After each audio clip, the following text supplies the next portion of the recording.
Nobody expects the guy mopping floors to change the way a room full of people think. But that's exactly what happened. Margaret Ellis had built everything from nothing. A company worth millions, a penthouse in Manhattan, a reputation that made people straighten their backs when she walked into a room. She was the kind of woman who didn't have time to waste, not on slow elevators, not on small talk, and definitely not on people she thought didn't belong near her son. And on a Tuesday afternoon in the lobby of Westbrook Academy, she was about to make the biggest mistake of her life. Her son Oliver was 8 years old. Quiet kid, the kind of boy who liked puzzles and carried a worn-out notebook everywhere he went. He had just finished a tutoring session and was sitting alone at one of the tables near the entrance, sketching something in that little notebook of his, waiting for his mom to pick him up. That's when Daniel walked in. Daniel Marsh had been the janitor at Westbrook Academy for 11 years, 53 years old, gray at the temples, hands that looked like they'd done a lifetime of work. He wore the same Navy uniform every day, carried a mop bucket on wheels that squeaked a little with every step. Most people walked right past him like he was part of the building, like he was a door or a water fountain, something that existed but didn't really matter. But Oliver noticed him. Kids have this thing where they don't see what adults see. They don't see the uniform or the mop. They just see a person. And Oliver, being Oliver, looked up from his notebook and smiled. Daniel smiled back. That's how it started. Completely innocent, completely simple. Daniel had noticed Oliver sitting there alone for the past few weeks. He knew the boy's mom ran late sometimes, so he started stopping by just for a minute or two. He'd ask Oliver what he was drawing. Oliver would show him. Daniel would say something like, "That looks like my old truck," and Oliver would laugh. It was nothing. It was everything to Oliver. Then Margaret walked in. She pushed through. The front doors and her eyes landed on Oliver immediately, which meant they also landed on Daniel, standing close, talking to her son, a grown man she did not recognize, and something inside her switched. She crossed that lobby in about 4 seconds flat. Her heels hit the tile hard. Her face had already shifted into something cold. "Excuse me." Her voice came out sharp, the kind of sharp that makes people around you go still. "What do you think you're doing?" Daniel turned, calm. "Ma'am, you're standing next to my son." She stepped between them, physically like a wall. "You're not supposed to be near him. I don't know who you are and I don't know what you want, but you need to back away right now." The whole lobby went quiet. A receptionist behind the front desk looked up. A teacher walking past stopped mid-step. Oliver looked at his mom with wide eyes, confused, a little embarrassed. Daniel didn't raise his voice. He didn't get defensive. He just stood there for a second, like he was deciding something. And then he said something nobody in that room expected. "I know you don't know me, and I understand why you're scared. But ma'am, your son just talked me out of the worst decision of my life." Margaret blinked. "What?" Daniel took a slow breath.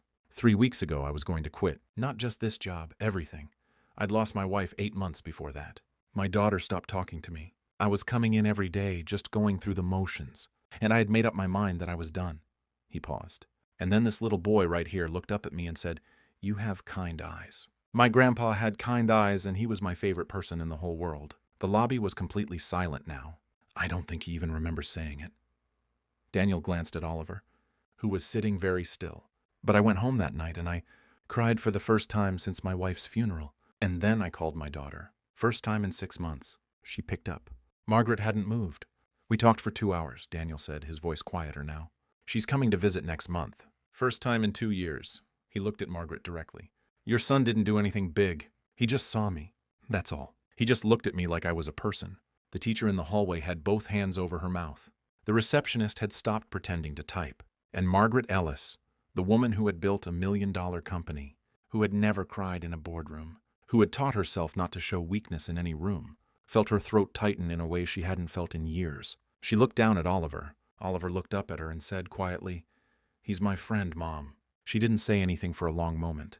Then she crouched down, right there in the middle of that lobby, in her expensive suit, and she pulled her son into a hug that lasted longer than she probably planned. When she stood back up, she turned to Daniel. Her voice wasn't sharp anymore. It was something else, something smaller, more honest. "I'm sorry," she said. "I assumed the worst about you without knowing anything." Daniel nodded. "It's okay. You were protecting your son. That's your job." "No," she said. "It's not okay. You deserved better than that. You deserved what Oliver gave you, which is just basic human decency." She extended her hand. He shook it. "I'm Margaret." "Daniel." She nodded slowly. Then she said, "My company has a grief support program for employees and their families. If you ever want access to it, I'd like to offer it to you. No strings. Just, you should have support. After everything you've been through, Daniel looked at her for a second like he wasn't sure he'd heard right. You don't have to do that, he said. I know, she said.